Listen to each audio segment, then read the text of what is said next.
আসসালামু আলাইকুম, শুভ সকাল। বাউরে বাউ, একটা জিনিসই বুঝি না, এত ফকারের উপলব্ধি কি কারণে খালি ইসলামিক ব্যাংক নিয়ে প্রয়োজনে 5 জুলাই আবার ফিরে আসবে। হাসিনা পতন করার যে আন্দোলন করছে, আবার এই আন্দোলন কর্ম দরকার হলে তবু ইসলামী ব্যাংক জামাত ইসলামের থাকতে হইব। এটার মধ্যে এত মজা কিসের, এত কি জিনিস এখানে? নিশ্চয় এখানে কোনো কিছু মূল কার্যক্রম আছে জামাতের। যদি না থাকে জামাত যারাই করে সবাই চায় ইসলামিক ব্যাংক জামাতের কাছে থাকতে হবে, এটা সরকারও তদারকি করতে হতো না। তো এরকম এত অসাধারণ চিন্তাধারা কি লেগে? আমি মনে করি যে এগুলো তদন্ত করলে সব কিছু বাইরে।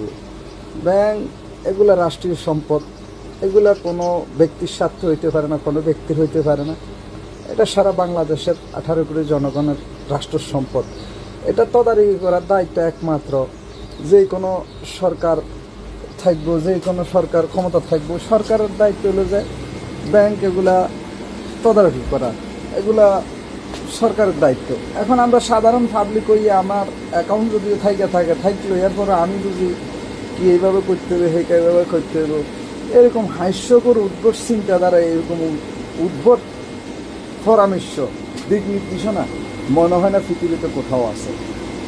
খালি বাংলাদেশে একটা জাতি আছে যে জামাত ইসলাম করে, তাদেরকে কি করে ইসলামিক ব্যাংকের সুরে নিয়ন্ত্রণ দিতে দিব কে?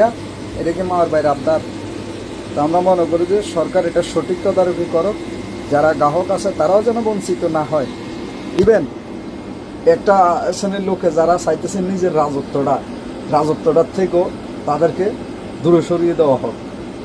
যার কারণ এইভাবে করে জাতির কাছে বিবেক বিবেচনা নাই, উদ্ভট কথা বলে মানুষের ভিতরে একটা বিভ্রান্তি রাহাজারের সৃষ্টি করতেছে। আসলে এগুলা কারোর জন্য কল্যাণমূলক না। তো আসসালামু আলাইকুম।